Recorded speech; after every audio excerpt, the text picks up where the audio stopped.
2010년 4월 30일 금요일입니다. 둘째가 일어나 학교 갈 준비를 할 때 둘째를 통해 예수님께서 땡 집사님에게 성령의 방언을 주라고 하셨습니다. 오전 9시 넘어 유아실에서 집사님과 성령의 방언 주시기를 기도했습니다. 방언이 되기는 했지만 성령의 방언이 아니었습니다. 여러 번 시도했는데 계속 마귀 방언이 나오며 다른 방언들로 바뀌었습니다.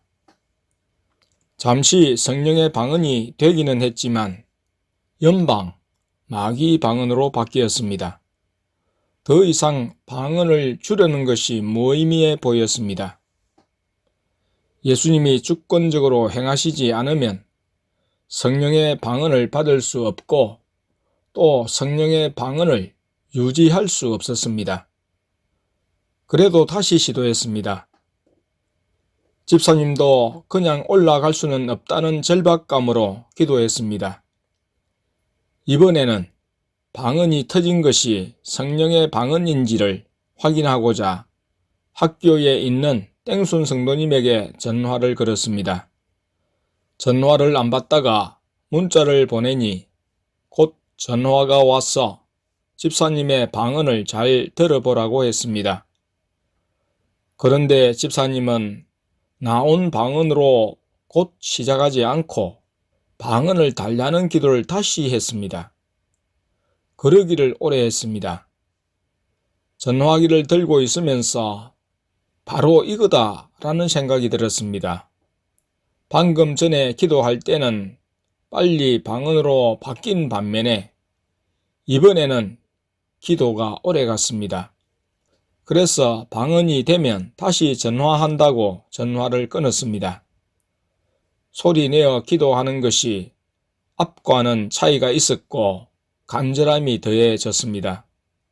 바로 방언으로 바뀌지 않는 것을 보면서 예수님께서 성령의 방언을 주실 것 같았습니다.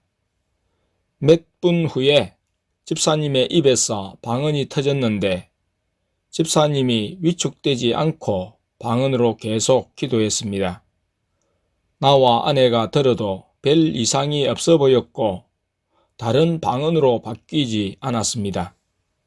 땡순 성도님에게 전화하여 들어보라고 했더니 예수님께서 성령의 방언이 맞다고 하신다고 했습니다. 아내가 통변해 볼 때 아버지 감사합니다. 아버지 찬양합니다. 등으로 통변된다고 했습니다. 오후에 점심을 먹는 중 둘째의 전화를 받고 땡 집사님에게 전화를 건네어 직접 둘째와 통화하게 했습니다. 전화로 방언을 하고 확인하니 예수님께서 성령의 방언이라고 둘째로 말하게 하셨습니다. 2010년 5월 2일 주일입니다. 지난 4월 26일 월요일에 받은 감동을 확인한 후 각 가정이 사죄 감사 헌금을 예수님께 드렸습니다. 예수님은 그것을 받으시고 바로 통장에 보관하라고 하셨습니다. 그날 오후에 예수님께서 나와 아내, 둘째를 데리고 전자마트로 가셔서 최신형 세탁기 16kg 용량 2대를 사게 하셨습니다.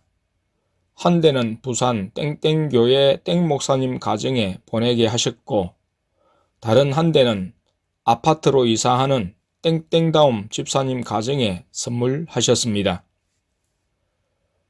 우리 가족을 위해서는 요리에 쓸 전기 오븐을 사주셨습니다. 목요일에는 성도님들과 함께 쓸 냉온 정수기를 구입하여 설치하게 하셨고 금요일에는 삼위 하나님이 앉아 계시며 식사하시는 자리에 대리석 원형 식탁을 구입하여 드렸습니다. 그리고 오늘 예수님께서 둘째를 통해 컴퓨터를 켜라고 하시며 은행에 있는 돈을 인터넷 뱅킹으로 성도님들에게 이체하게 하셨습니다. 내일 카드 대금 결제일인 땡엄 집사님 가정에 얼마를 이체하게 하시고, 또 나중에 결제 대금이 모자란다고 해서 더 주게 하셨고, 이는 영안이 열린 땡순 성도님을 통한 예수님의 인도로 쓴 물질이었습니다. 또 몇 시간 후에는 14일 아파트 잔금을 치러야 하는 땡땡다움 집사님 가정에 얼마를 이체하라고 하셨습니다. 이로 통장 잔액은 100원 단위만 남게 되었습니다. 예수님이 성도님들의 감사를 받으시며 물질로 믿음을 달아보시고 다시 돈을 필요한 대로 돌려주셨습니다. 할 마음만 있으면 있는 대로 받으실 터이요 없는 것을 받지 아니하시리라.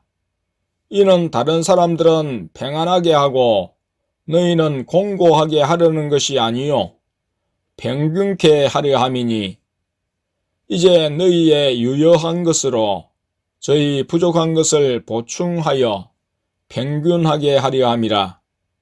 기록한 것 같이 많이 거둔 자도 남지 아니하였고 적게 거둔 자도 모자라지 아니하였느니라. 고린도후서 8장 12절에서 15절. 2010년 5월 5일 수요일입니다. 오전 늦게 지역에서 20대 후반의 한 자매가 찾아왔습니다. 얼마 전에 카페에도 가입했다고 했습니다. 블로그를 보고 이런 교회가 지역에 있는 것이 신기하고 궁금해서 찾아왔다고 했습니다. 자매는 며칠 전 저녁 시간에 찾아왔다가 교회를 발견하지 못해 돌아갔다고 했습니다. 오늘도 교회를 찾지 못하면 하나님의 뜻이겠거니 생각하고 포기하려고 했는데 교회가 보여 올 수 있었다고 했습니다. 나와 아내가 이야기하던 중 땡순 성도님 집에 갔던 둘째가 돌아와 예수님의 말씀을 대언했습니다.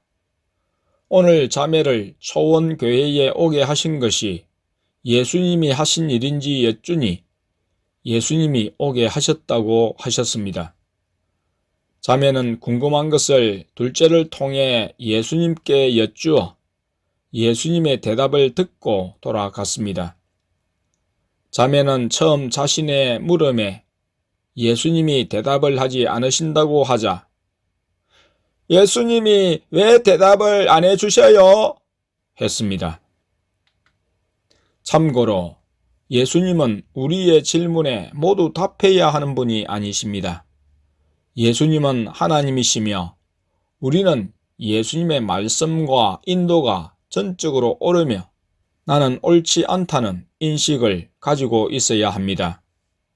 대답하고 하지 않는 것은 예수님이 결정할 권한이지 여쭙는 인간이 아닙니다. 인간 왕이나 대통령 앞에서 헬기로 자신의 자존심과 고집을 내세우면 대답을 얻기는커녕 내쫓김을 당할 것입니다. 우리 예수님은 우리의 부족과 실수를 참으시고 사랑으로 받아주시지만 죄인인 사람은 하나님 앞에서 공손한 태도를 가져야 합니다. 주권자가 내게 분을 일으키거든 너는 내 자리를 떠나지 말라. 공순이 큰 허물을 경하게 하느니라. 전도서 10장 4절.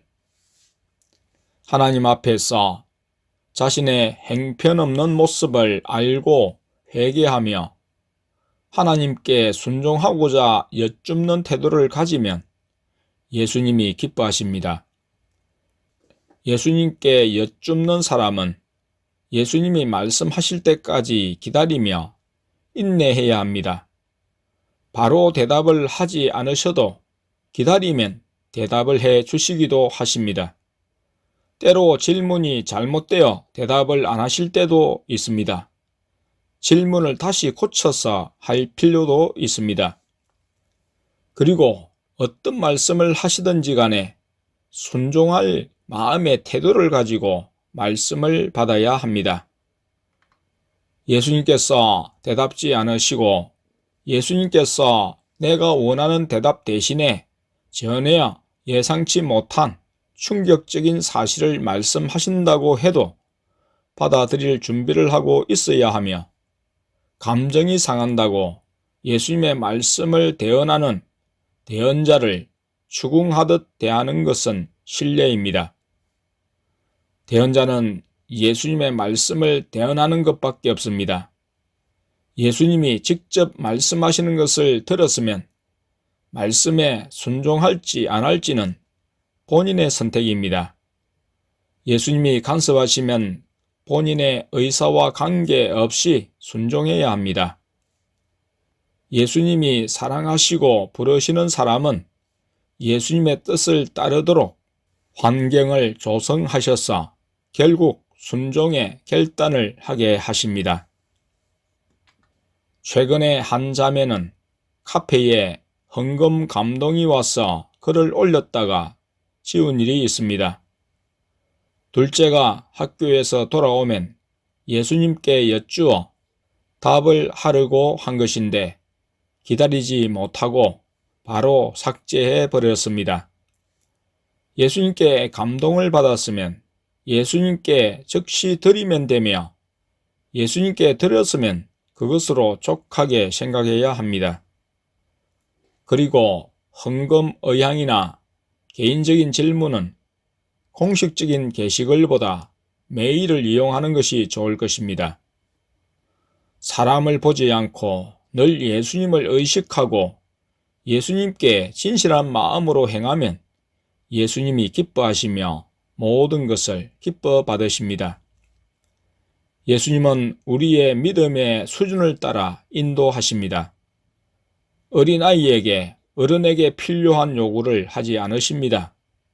그때마다 그 사람의 상태를 긍정하시면서 인도하십니다. 그러다가 때가 되어 믿음이 자라고 예수님의 뜻을 이해할 정도가 되면 과거 예수님이 긍정하셨지만 그것에 대한 질문과 동기가 잘못되었음을 스스로 깨닫게 하시고 버리게 인도하십니다. 자기 만족을 추구하는 사람은 자신이 원하는 것을 끝까지 고집하지만, 예수님을 목표로 사는 사람은 예수님을 따르기 위해 자신의 생각과 계획을 다 내려놓습니다. 언제라도 예수님이 원하시고 예수님의 뜻이라면 자신의 뜻을 접고 거룩하시며 온전하신 예수님의 뜻을 따릅니다.